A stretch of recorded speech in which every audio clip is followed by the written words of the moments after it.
లోని aeronautical development establishment సంస్థలో కలాం గారు పనిచేశారు.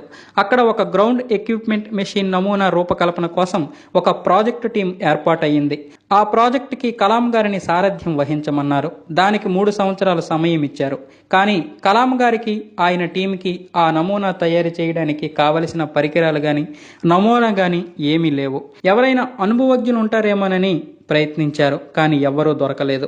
చివరికి అందుబాటులో ఉన్న సమాచారం ఆధారంగా ప్రాజెక్టు పని మొదలుపెట్టారు. రెక్కలు లేని తేలికపాటి యంత్రాన్ని తయారు చేయొచ్చన్న ఆలోచన కలాం గారికి తట్టింది.